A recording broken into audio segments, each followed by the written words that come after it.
तो हमारी लाडो रानी बहुत छोटी थी और वह अपनी सखियों के साथ मिट्टी में खेल रही थी।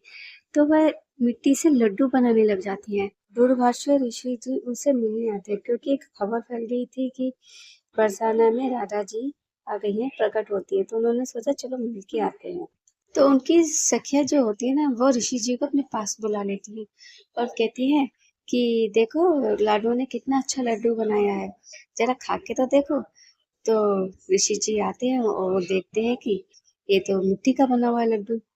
तो सोचते हैं चलो थोड़ी अपनी लाज रह जाए, तो तनिक थोड़ा सा चख के देख लेता हूँ। और जैसे ही ऋषि जी ने वो लड्डू खाया उनको परम आनंद मिला। ऐसा तो उन्होंने कभी जिंदगी में नहीं खाया था। तो उन्होंने बोला, राधा तू तो अन्नपूर्णा है, जो भी तुम्हारे हाथ से खाना खाएगा उसकी लंबी उम्र होगी।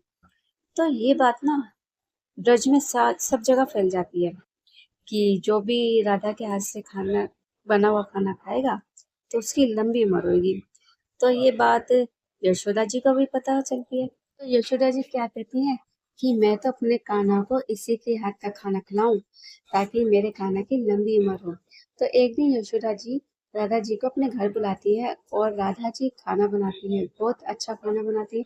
और कन्हैया जी खाते हैं खाना। और खाना खाने के बाद यशोदा जी कि अब तो मेरे कान्हा के लिए यही है कि इसी को बहू बनाऊंगी।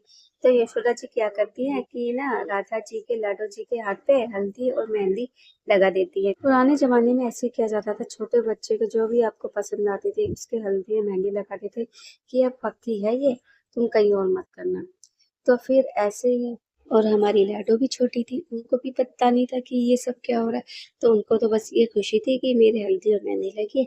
तो वह लगा के नाचती हुई अपने बरसाना पहुंच जाती है और बरसाना पहुंच के और ललिता उनकी जो सखियां होती हैं, ललिता विशाखा पूछती है ये क्या तेरे हाथ में।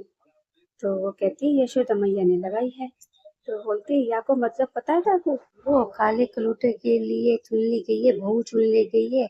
यशोदा मैया ने तेको बहू बना लिया है, जाके हाथ धो ले। अपने घर जाएगी तो मैया पूछेगी क्या बताएगी, तो हाथ धो ले। तो लाडो जी ने जहाँ हाथ धोया था, जिस कुंड में हाथ धोया था उसको प्रिया कुंड कहते हैं। वो बरसाना में अभी तक है और वहां पे जाके इतनी शांति मिलती है। आपने क्या प्रिया कुंड देखा है? कमेंट में बताएं, इतना आनंद मिलता है। तो बोलिए राधे राधे।